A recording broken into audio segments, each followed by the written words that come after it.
Hola, amada familia Corandeo. Este es nuestro primer devocional matutino 2024, Verdad para Vivir. Bienvenidos. 23 de abril. La vida fluirá para todos. La ciudad tendrá 18.000 codos, 9.450 metros en derredor, y el nombre de la ciudad desde ese día será El Señor está allí. Ezequiel 48:35.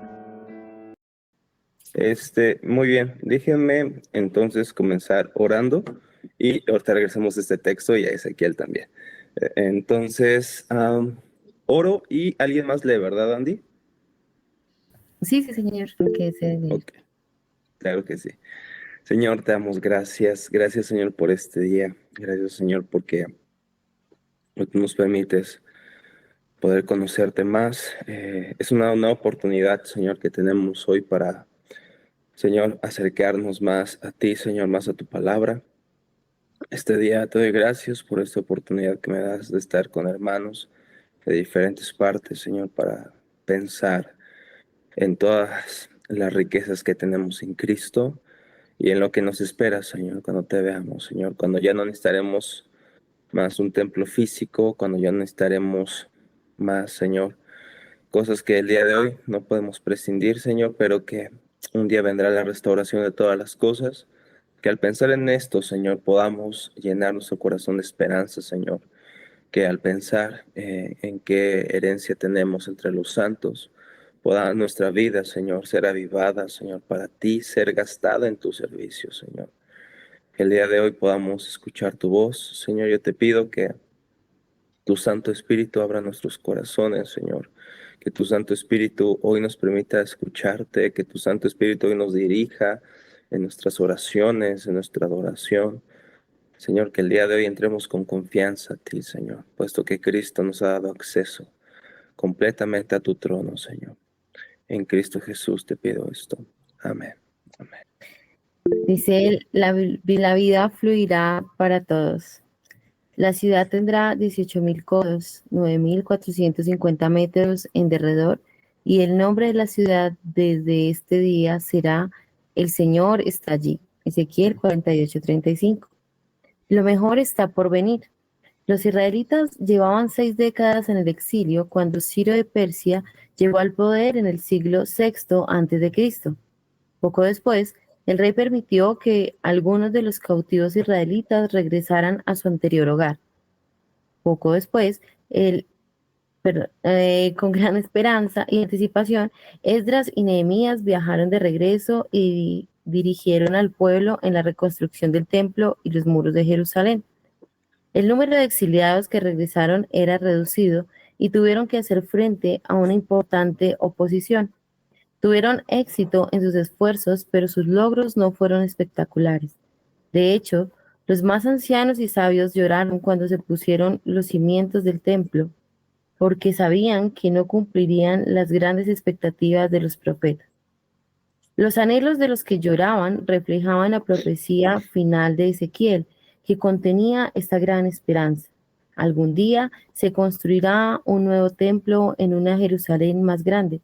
Sería más magnífico de lo que había sido el primer templo, y Dios presidiría en la inmensa estructura de la que fluiría un río que daría vida eterna al mundo. Los israelitas sabían que lo que estaban construyendo no era el templo que Ezequiel había profetizado, no encajaba. Tampoco el regreso de Babilonia era el gran éxodo del que habían hablado los profetas. Tuvieron que ver más allá de su propia ciudad y del templo reconstruido. En última instancia, Ezequiel profetizaba sobre el reino de Dios que vendría, que estaba más allá de su comprensión.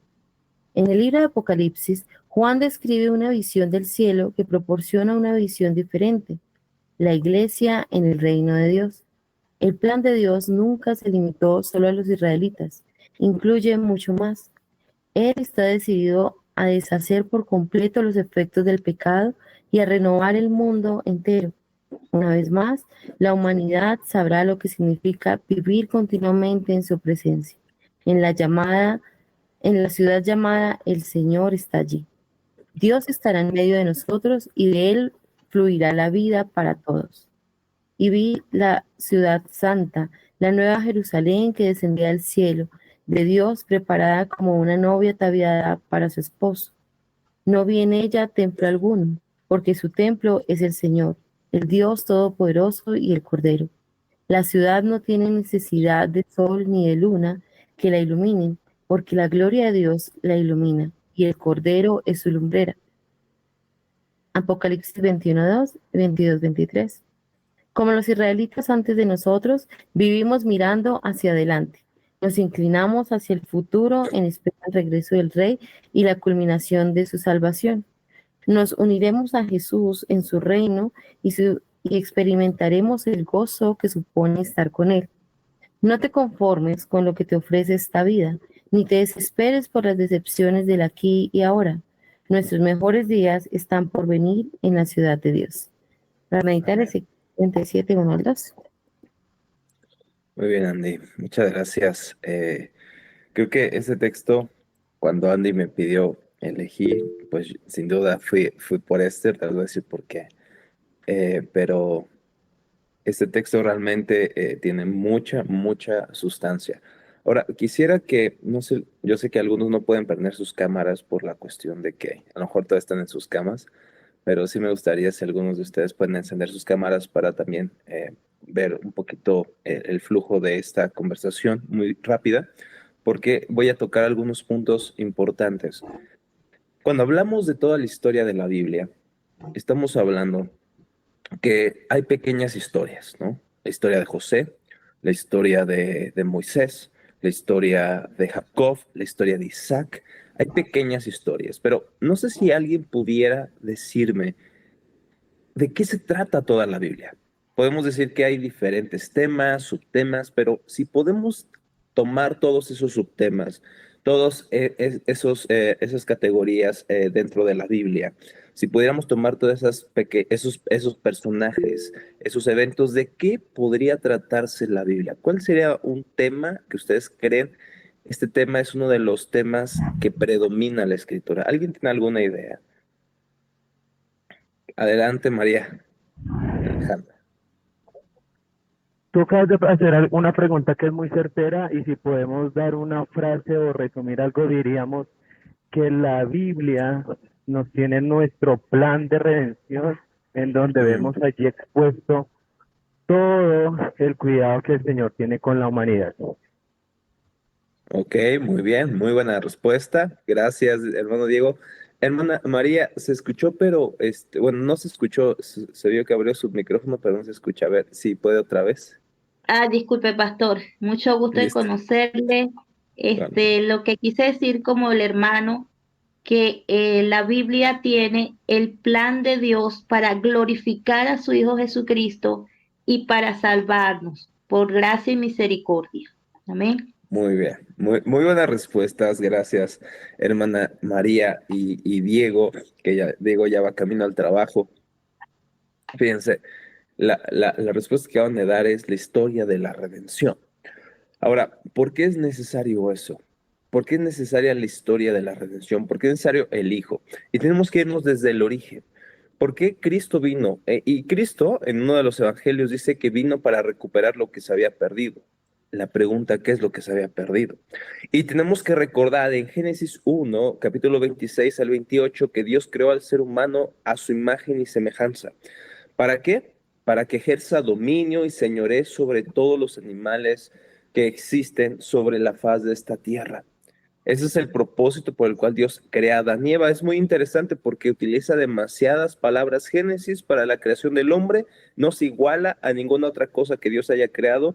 El enfoque de Génesis capítulo 1, el propósito es que creó a los seres humanos, dice que creó al hombre a su imagen.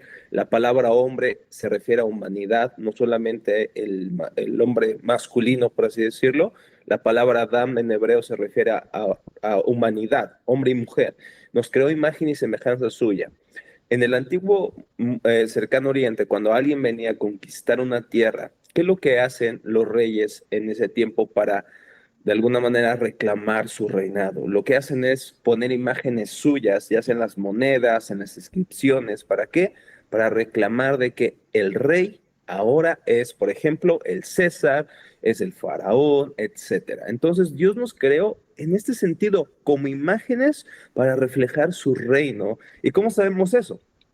Porque ese que nos escogió o nos hizo para ser como estos virreyes, estos gobernadores, administradores de su creación. A eso se refiere, que gobernemos o tengamos dominio. Y más adelante, en Génesis 2:15, ¿qué es lo que hace Dios? Y Dios puso al hombre en el huerto del Edén para que lo guardase y lo cultivase. El propósito era que a través de este trabajo de Adán y Eva en el huerto del Edén y a través de multiplicar su descendencia, ellos llenarían la tierra con la gloria del Señor y se extendería toda esta gloria del jardín por toda la creación. Sin embargo, ellos pueden cumplir ese llamado, hermanos. ¿Qué sucede? ¿Qué sucede con ellos? Ellos son fieles a este llamado de multiplicarse y de dominar la tierra. ¿Qué sucede en Génesis capítulo 3 cuando viene la serpiente y pone en tela de juicio la palabra del Señor? ¿Ellos qué debieron haber hecho a la serpiente según su llamado como virreyes o gobernadores de parte de Dios? ¿Qué debieron haber hecho con la serpiente? ¿Cuál debió ser lo lógico? ¿Lo debieron de haber escuchado y hecho caso? ¿Verdad que no? ¿Que debieron haber hecho? No estás transgrediendo la palabra del Señor, y como Dios nos ha dado autoridad sobre todo lo que se arrastra, sobre todo lo que está aquí, te desechamos del jardín. Tú no eres parte de este jardín porque, bueno, se habían dado cuenta que realmente no era un simple animal quien hablaba con ellos, era la serpiente antigua que es Satanás. Entonces ellos debieron haber sometido a la serpiente, sin embargo escucharon la voz de la serpiente, escucharon la tentación: si ustedes comen de ese fruto serán como Dios. Y ellos dijeron: wow, eso suena espectacular. Entonces se dieron ante la tentación y comieron del fruto que Dios les prohibió comer, y entonces sus ojos fueron abiertos, se dieron cuenta de su desnudez, y ellos al final trataron de esconderse de Dios, cosieron sus propias hojas de higuera, sus propios, vamos a llamarlo así, sus propios outfits, sus propias ropas para cubrir su desnudez. Dios llega y le pregunta a Adán: ¿dónde estás? ¿No? Entonces Adán, en lugar de arrepentirse delante de Dios, él echa la culpa a su mujer, o más bien a Dios, ¿no? Porque le dice: la mujer que tú me diste, me dio de comer. Y la mujer le echa la culpa a la serpiente. Entonces ellos se esconden de Dios. Dios, a pesar de eso, Dios les extiende misericordia. Debía haberlos destruido. Sin embargo, Dios les extiende misericordia, les da juicio, claro que sí, hay unas consecuencias, pero hay una palabra preciosa en medio del juicio. Y quiero que me acompañen a Génesis 3:15. Yo creo que este texto ha sido conocido por ustedes, pero recordemos que en medio de este juicio, Dios le da juicio también a la serpiente. Y en el versículo 15 dice: y pondré enemistad entre ti y la mujer, y entre tu simiente y la simiente suya. Esta te herirá en la cabeza y tú le herirás en el calcañar. Aquí tenemos algo que no parece ir conforme al flujo de las consecuencias del juicio. Sin embargo, aquí Dios hace una promesa: y levantaré a alguien de la simiente de la mujer que te aplastará la cabeza, te aplastará el calcañar. Tú le herirás en el calcañar y ella te herirá en la cabeza. Esta descendencia te acabará, te derrotará. Y entonces, mis hermanos, ¿qué sucede? Génesis capítulo 3 en adelante será la narración de cómo, de alguna u otra manera, viene aquel que aplasta la cabeza de la serpiente y cumple lo que Adán no pudo cumplir. Cumple lo que Abraham y su descendencia no pudo cumplir. Cumple las expectativas de un siervo, de un hijo, de un rey, de un sacerdote, de un profeta. ¿Y saben a qué me refiero, verdad? Me refiero a Cristo Jesús. Él es el tema por el cual giran todas las demás, o el centro por el cual giran las demás escrituras. Desde luego que hay otros temas, subtemas, pero de alguna otra manera ellos convergen para llegar a Cristo Jesús. Miren, les pongo un ejemplo hablando del pacto noético. ¿Por qué Dios preservó la vida de Noé y su familia? Podríamos decir porque Noé era mejor que los demás. Ciertamente la Biblia nos dice que Noé era justo delante de los ojos de Dios y tenía fe en él, pero no podemos decir que era perfecto y era mejor que todos los demás, porque recuerdan que hasta ya estando en el arca y pasando el diluvio hasta se emborrachó, ¿verdad? Se puso una borrachera. Entonces no era tan perfecto. ¿Por qué Dios lo salvó? Porque Dios había dado una promesa. que se levantaría alguien que iba a aplastar la cabeza de la serpiente. Noé y su familia eran parte de, obviamente, de esta descendencia de la cual vendría el libertador prometido. Después Dios hace un pacto ¿con quién? Después de Noé hay otro pacto. ¿Recuerdan qué pacto sigue? Abrámico, exacto. Le leí los labios, Con Abraham. Alejandra, no sé si me equivoqué, pero abrámico. Entonces, el pacto abrámico, Dios le promete a Abraham que en su simiente serían benditas todas las naciones. El problema es que Abraham no puede tener hijos, ¿no? Ya después que pasan muchos años, es muy viejito, Sara no puede tener hijos, sin embargo, Dios le da la promesa, cumple su promesa y entonces le da una descendencia, le da a Isaac. Desde luego ellos quisieron hacerlo a su manera y tuvieron con la sierva de Sara, pues un hijo llamado Ismael, pero Dios le dice, no es conforme a tu modo, este es el hijo de la promesa y le da a Isaac, y entonces Isaac empieza pues este cumplimiento que será por el tiempo, sobre la multiplicación de la descendencia y la bendición de todas las naciones. Ahorita vamos a ver en quién se cumple, pero entonces la nación, Jacob, sigue después de Isaac y después sus 12 hijos, ¿no? Ahora, hay un personaje que ocupa las últimas partes de Génesis, que es José, y José parece un personaje brillante, ¿no? Tiene unas historias increíbles, pero la pregunta es, ¿por qué Dios permite que a José lo venda como esclavo, llegue a estar en un cargo muy importante, después lo metan a la cárcel por una acusación y después ascienda a ser el segundo del faraón en todo Egipto? ¿Cuál fue el propósito de eso? Podríamos pensar que el propósito fue para que José fuera exaltado, pero no es así. El propósito, cuando se encuentra con sus hermanos, les dijo, es para preservar vida, para traer vida, porque lamentablemente la hambruna llegó. ¿Y qué hubiera pasado si José no hubiera administrado bien los graneros, las cosechas, con la familia de la promesa, Jacob y sus hijos? Hubieran ellos padecido, hubieran muerto. ¿Y qué hubiera pasado? La promesa de Dios no se hubiese cumplido. Entonces Dios usó a José para preservar el pacto que Dios había hecho con Abraham, pero también la promesa que había hecho en Génesis 3:15.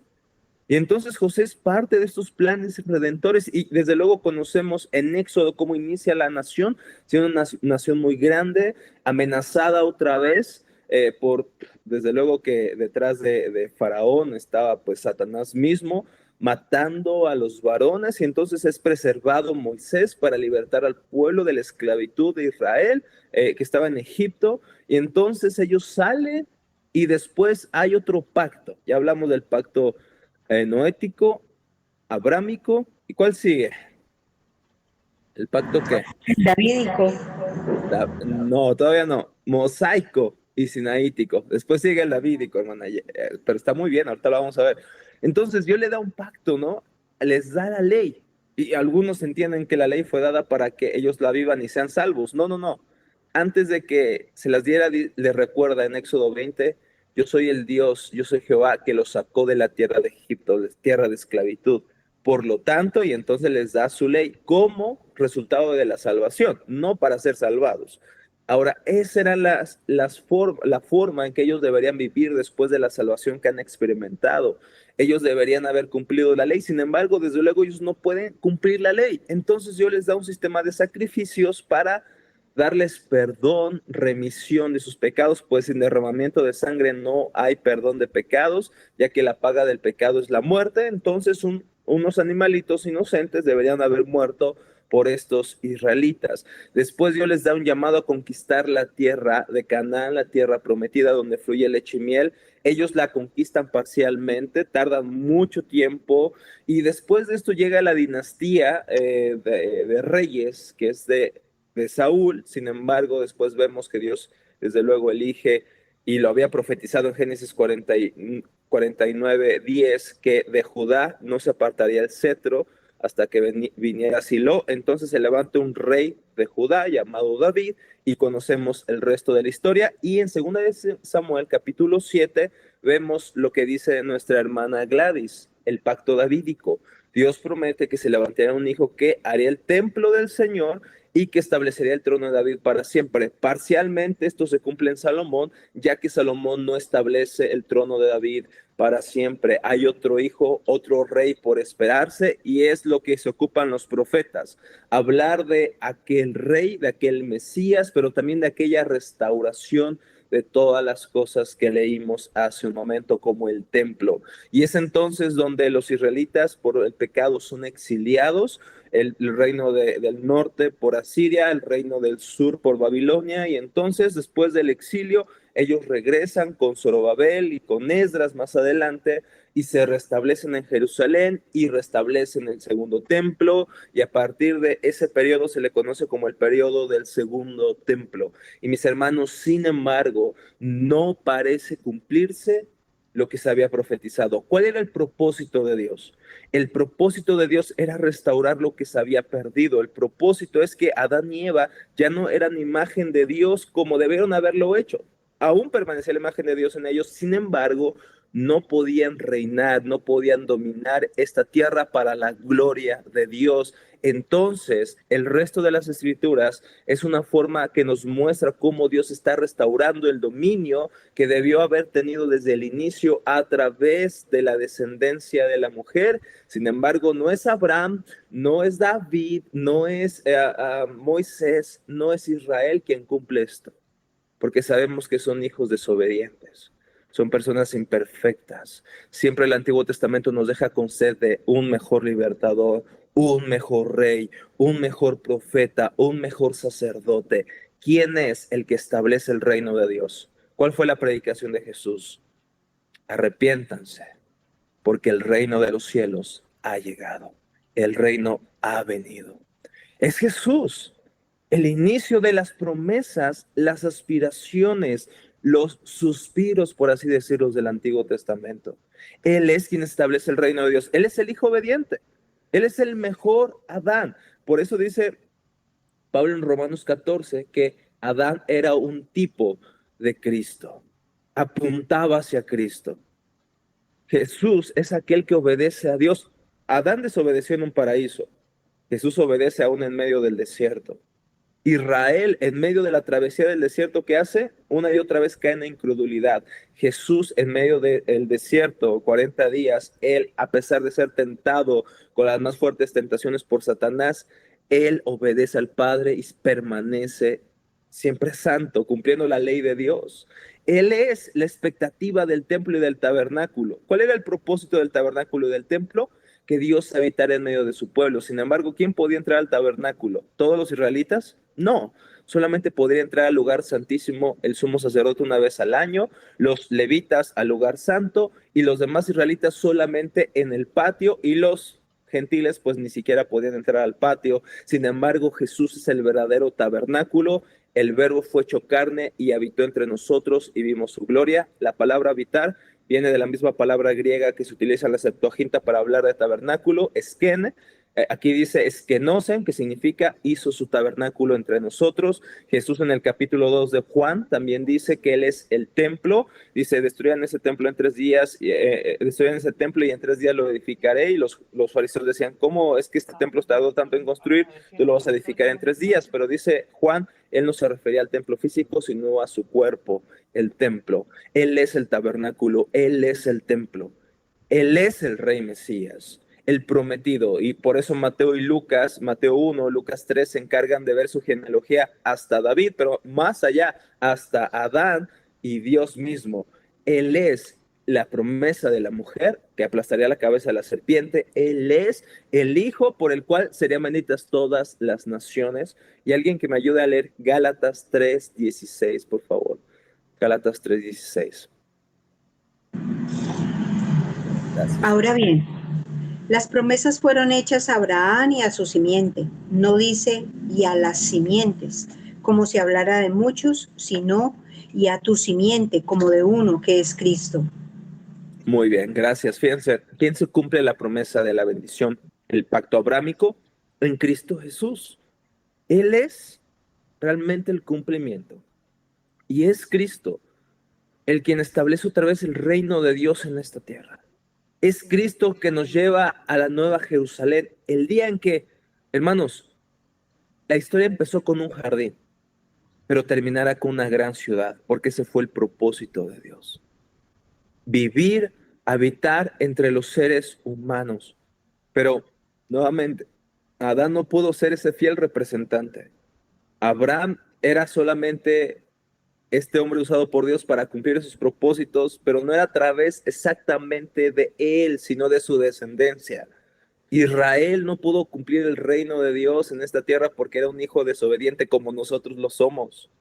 El tabernáculo no era la realidad, era la sombra. El templo no era la realidad, era el tipo hasta que vendría la realidad que es Cristo Jesús. Y es a través de Cristo que la restauración de este mundo viene. Es a través de Cristo que los últimos días han comenzado desde que Él ha venido. Es en Cristo Jesús que tú y yo somos templo del Señor. Es en Cristo Jesús que esperamos cielos nuevos y tierra nueva.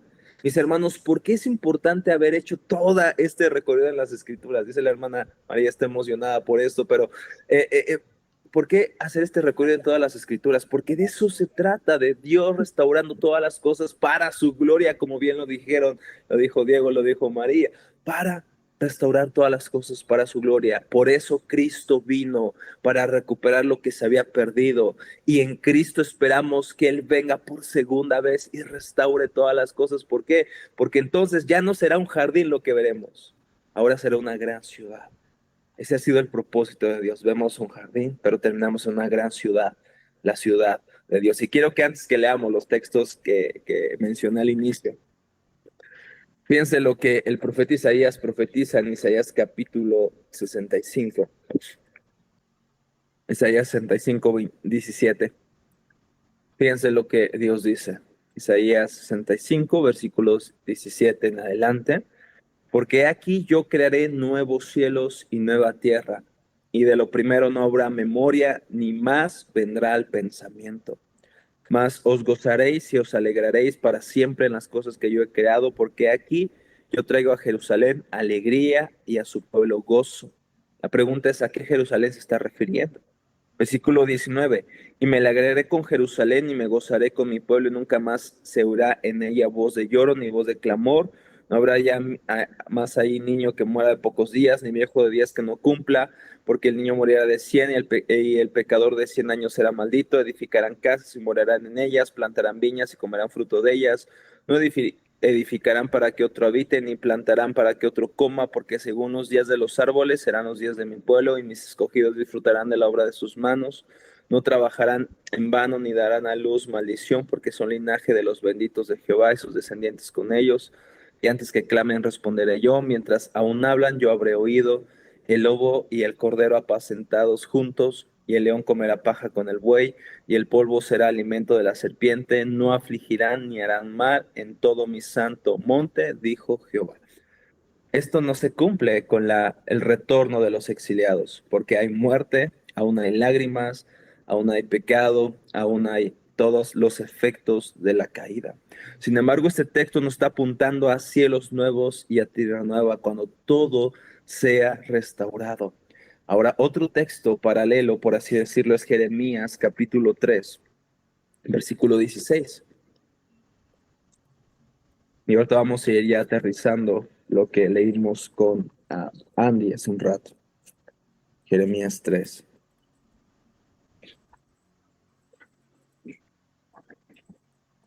Versículo 16. Dice, y acontecerá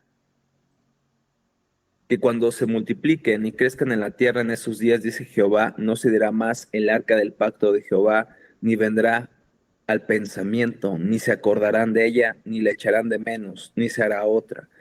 En aquel tiempo llamarán a Jerusalén trono de Jehová, y todas las naciones vendrán a ella en el nombre de Jehová en Jerusalén, ni andarán más tras la dureza de su malvado corazón.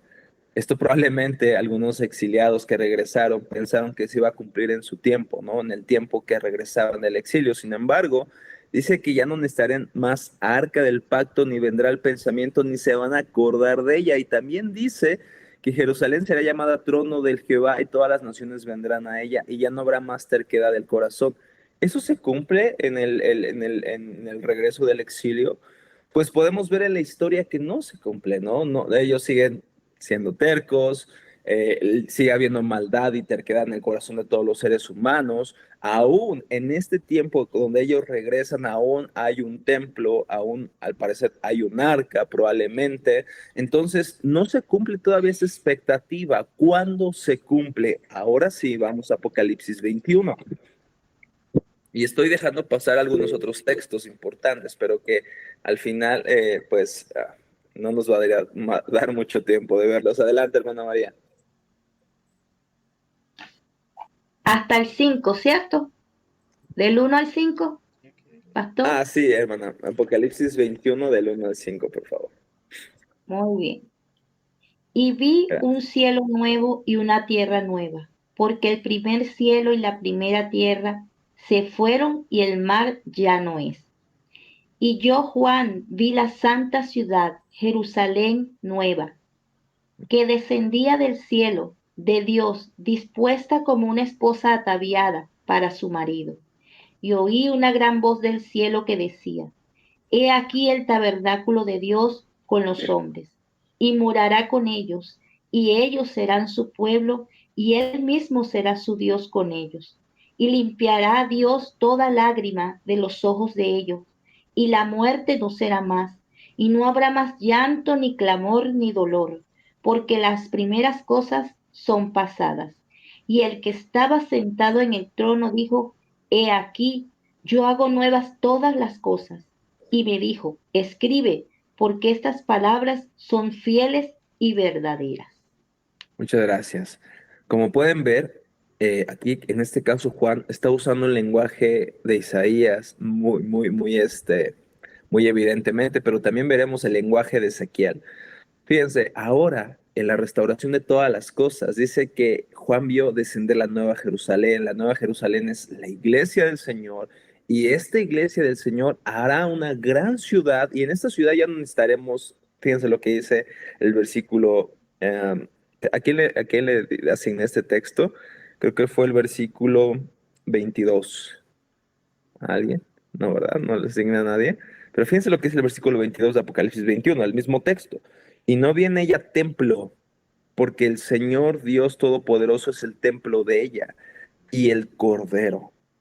La ciudad no tiene necesidad de sol ni de luna que brillen en ella, porque la gloria de Dios la ilumina y el Cordero es su lumbrera. Y las naciones que hubieran sido salvadas andarán a la luz de ella. ¿Recuerdan que en la Nueva Jerusalén vendrían las naciones por donde el trono del Señor estaría? Y dice: los reyes de la tierra traerán su gloria y honor a ella.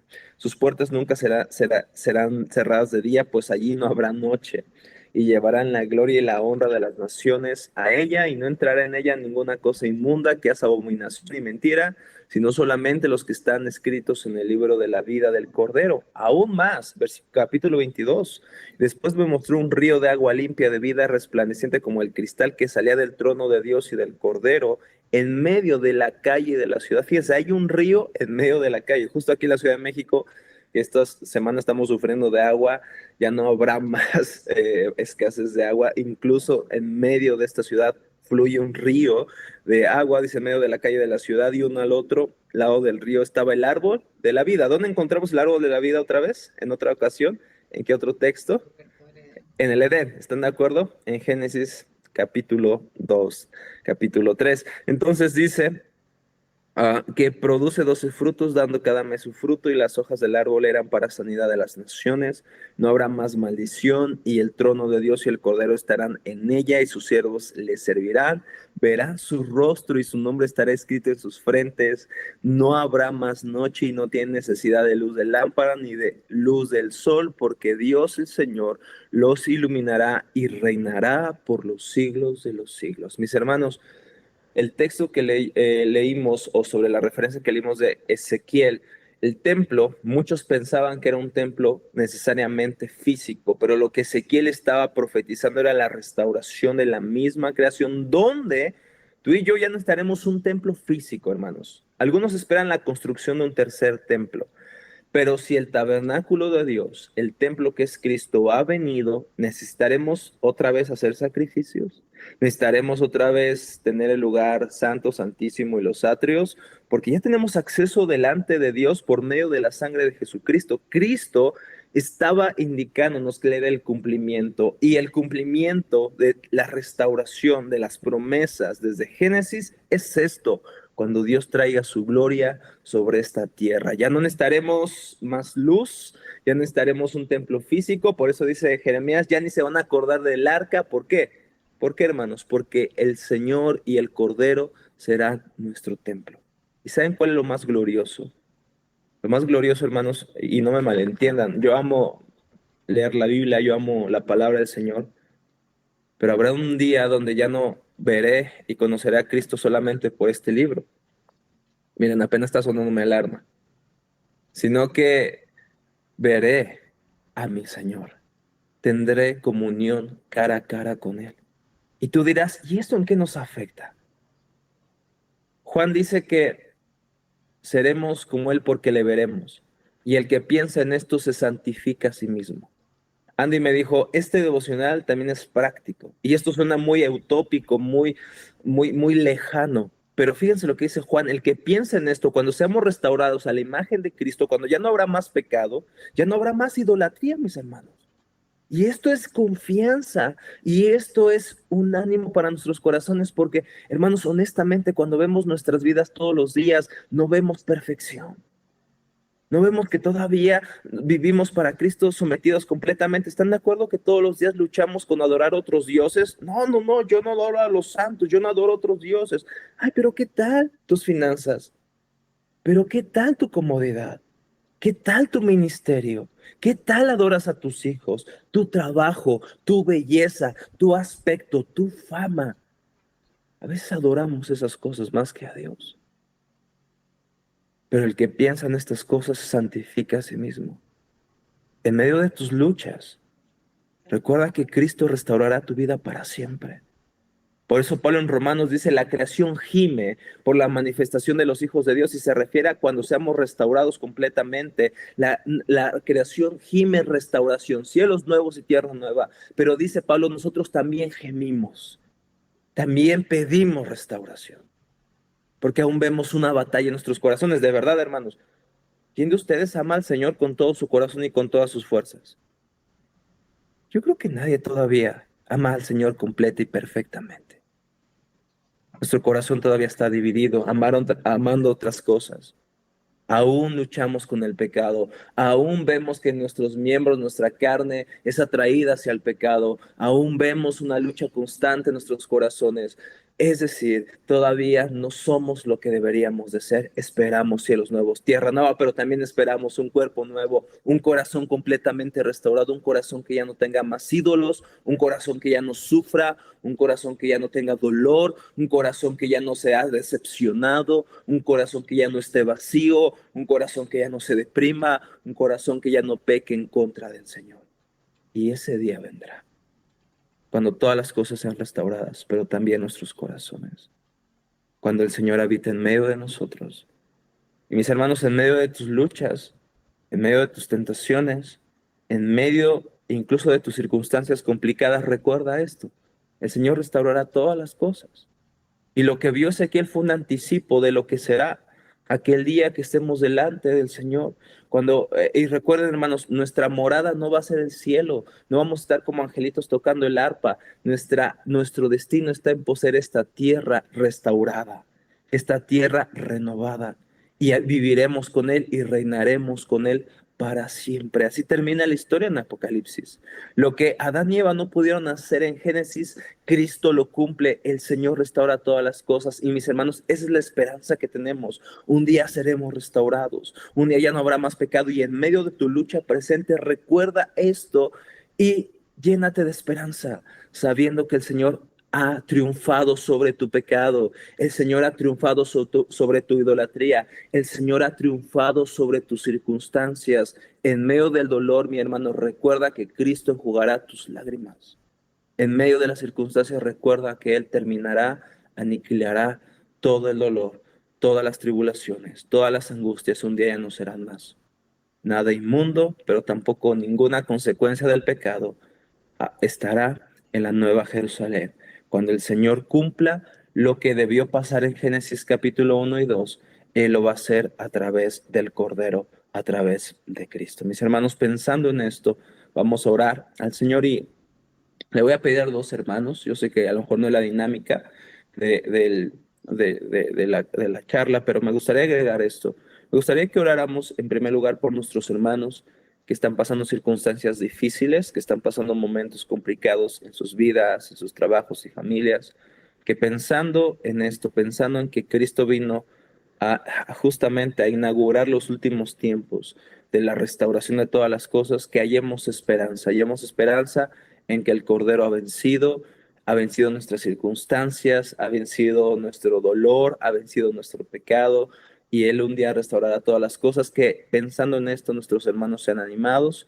Y número dos, que en medio de esto, en nuestras luchas contra el pecado, podamos vencer, podamos confiar en que el Señor nos ayudará a vencer cada pecado y un día ya no habrá más pecado. Entonces la primera oración va enfocada a los hermanos que están sufriendo alguna circunstancia en su vida, y el segundo es por nuestro propio corazón, que hallemos esperanza en medio de nuestras luchas con el pecado y podamos confiar en que un día seremos completamente santificados y ya no habrá más pecado. Así que voluntarios para orar, pueden levantar su manita. Por aquí. Adelante, Diego. ¿Puedes orar por la primera petición, mi hermano? Sí, señor. Que el Señor ayuda a los hermanos que están en circunstancias complicadas, por favor, Diego. ¿Alguien más que me ayude con la segunda oración? Corandeo, Andy, ayúdame, por favor, entonces a orar por todos los que estamos luchando contra el pecado. Desde luego no son algunos, creo que todos tenemos diferentes luchas, así que oremos también por esto. Así que empezamos con nuestro hermano Diego. Adelante. Señor Jesús, damos gracias en este día en el cual podemos edificarnos a través de tu escritura, de tu palabra. Gracias a estos devocionales y el ejercicio de piedad que tú nos invitas, podemos ver esperanza en medio de las dificultades que enfrenta nuestra alma, que enfrenta nuestro caminar y ese desgaste que es natural, Señor Jesús. Pero en ti hay esperanza. Nos unimos de manera muy intencional por nuestros hermanos que están pasando por algún tipo de dificultad. Ayúdanos a orar con intención con ellos, para ellos. No sabemos cuál es la dificultad que cada uno vive, pero como creyentes sabemos muy bien que este caminar conlleva aflicción, necesidad y diferentes momentos de tribulación, que si lo vemos de una manera, Señor, positiva, todos estos son medios de gracia que nos ayuda a estar cerca de ti, latentemente, apasionadamente cerca de ti, Señor Jesús. Por eso te pedimos que a nuestros hermanos que estén pasando por algún tipo de dificultad, les ayudes, les suplas, porque tú eres el que ha vencido todo tipo de necesidad. Ayúdanos como hermanos a abrazar estas situaciones, a ser misericordiosos, a ser pacientes, a ser amigables, a ser realmente, como lo dice Juan, amarlos, porque si los amamos, realmente te amamos a ti. Ayuda, Señor, a cada hermano en su dificultad, ya sea económica, de salud, de algún tipo de escasez, dolencias. Ayúdale, Señor Jesús. Tú eres el que ha traído esperanza a la vida. Tú eres el príncipe de paz, el Dios nuestro. Está en medio de nosotros derramando paz. Bendecimos nuestro hermano que con amor y compasión nos da el devocional del día de hoy. Oramos por él, oramos por los pastores que están liderando también estos tiempos y ayúdale, Señor Jesús.